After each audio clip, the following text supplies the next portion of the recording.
Ben Wenk with Three Springs Fruit Farm in a town called Aspers, Pennsylvania. It's about 15 miles north of Gettysburg in Adams County. I'm a 7th generation Food Alliance certified fruit grower here in Pennsylvania.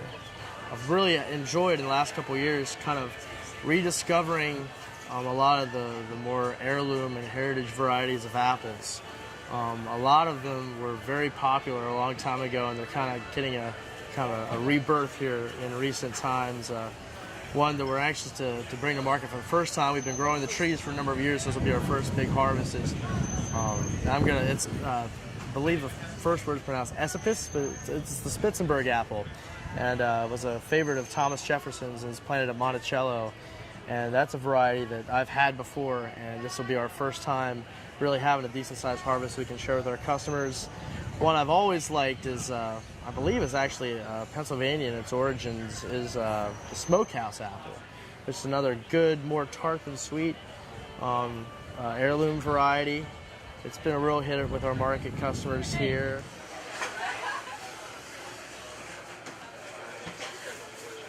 It's very important for food security going forward, and thankfully, even as a Penn State grad myself, I when we're talking about apples and heirloom apples and such, I really got to give a lot of credit to the folks up at Cornell who've created and maintained the apple germplasm repository, if I'm saying that correctly, which they went over and found all kinds of wild apples from Kazakhstan, where the apple grows naturally, and they've created this big, essentially apple genetic seed bank to ensure that we'll have apples for a long time. And so long as we have these non-hybridized heirloom sources of genetic plant material, we can continue to have food for people. It's really, it's as simple as that. The counterexample to that is the banana.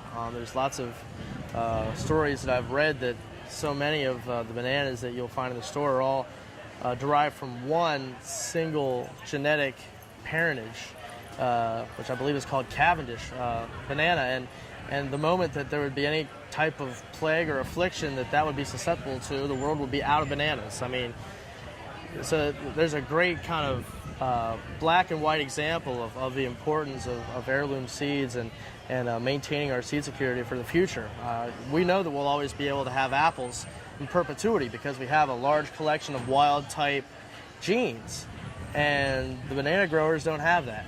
And this is just part of the reason these kind of things are so important, not only for us as farmers, but for the general public and for anyone who needs to eat.